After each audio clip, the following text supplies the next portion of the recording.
স্বরূপের সাথে ওর স্ত্রীর রোজই ঝগড়া হতো। পাড়া প্রতিবেশীদের বাচ্চা কাচ্চারা সবাই অ আ ক খ লিখতে শিখে গেছে, অথচ স্বরূপের ছেলে রূপ কিছুই শেখেনি।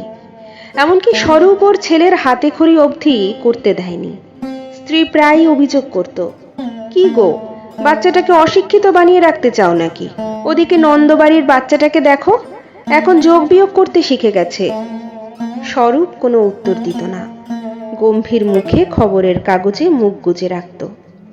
স্ত্রী এক প্রকার জোর করেই একজন প্রাইভেট টিউটরকে জোগাড় করে এনেছিল, কিন্তু স্বরূপ তাকে ভাগিয়ে দেয়। স্বরূপের মা বাবাও বুঝতো না ছেলের এমন আচরণের কারণ।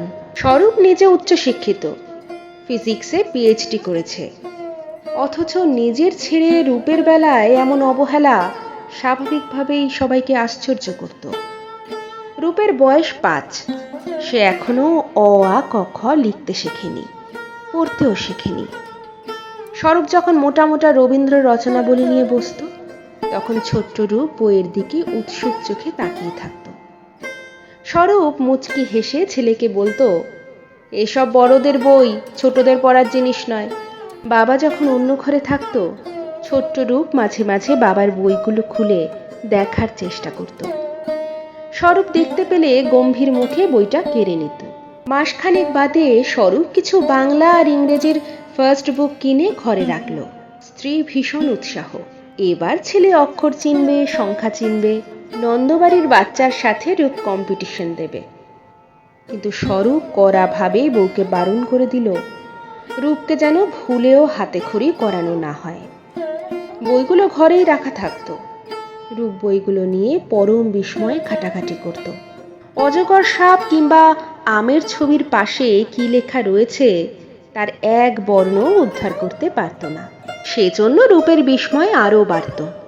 সারাদিন বইগুলো নিয়ে পড়ে থাকত আর অক্ষরগুলোর মর্মোদ্ঘাটনের প্রচেষ্টা করত। একদিন বাবার ড্রয়ার থেকে পেন্সিল বের করে নিজে নিজেই অক্ষরগুলো লেখার চেষ্টা করলো, বইয়ের ছবিগুলোর পাশেই। অফিস থেকে ঘরে ফিরে স্বরূপ বইটা একবার খুলেই বিস্মিত হয়ে গেল। রূপকে জিজ্ঞেস করলো, এগুলো কিভাবে লিখলি, মা শিখিয়েছে? রূপ চোখ দুটো নিচু করে উত্তর দিল, না বাবা, আমি শিখেছি। এগুলো কি, আমায় শেখাবে?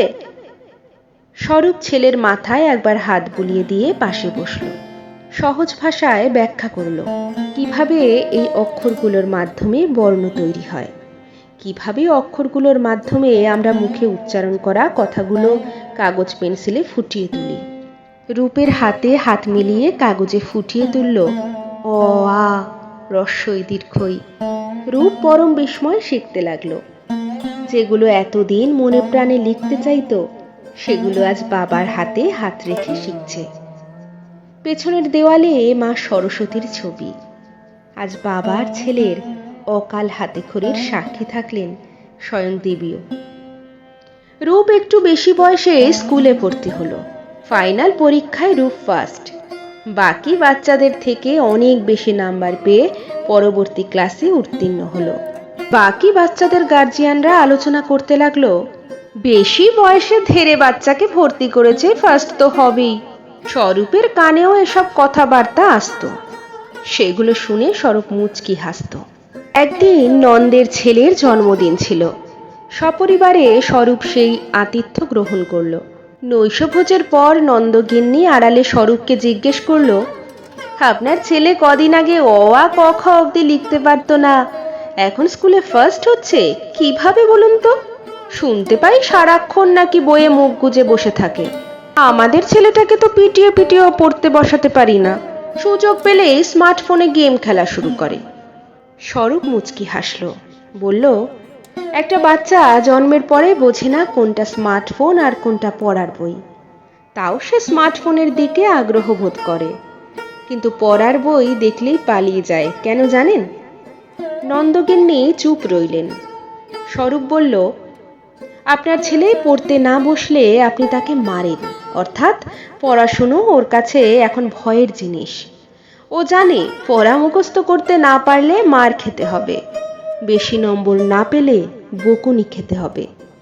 এমনকি বেশিরভাগ বাচ্চা এটাও জানে না তাদেরকে কেন জোর করে অ আ ক খ মুখস্থ করানো হয়? সবাই করছে বলে ওরাও করে। মা বাবার বকুনি কিংবা মারের ভয়ে মুখস্থ করে, অথবা বাচ্চারা স্মার্টফোনের দিকে আগ্রহ বোধ করে কারণ সেটা ঘাঁটতে আপনারা নিষেধ করেন। নিষিদ্ধ বস্তুর প্রতি আকর্ষণ প্রতিটা মানুষ, এমনকি প্রাণীর ভেতরেও জন্মগতভাবে থাকে। আপনি আপনার ছেলেকে স্মার্টফোন ঘাঁটতে বাধা দেন, আমি আমার রূপকে বই পড়তে বাধা দিতাম। ফলাফলটা আপনার চোখের সামনে।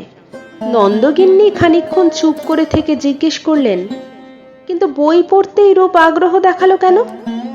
স্বরূপ বলল, কারণ আমি ওর সামনে মোটা মোটা বই পড়তাম। বাচ্চারা বড়দের অনুকরণ করতে চায়, সেটাই বাধা দিলে ওদের আগ্রহ আরো বেড়ে যায়।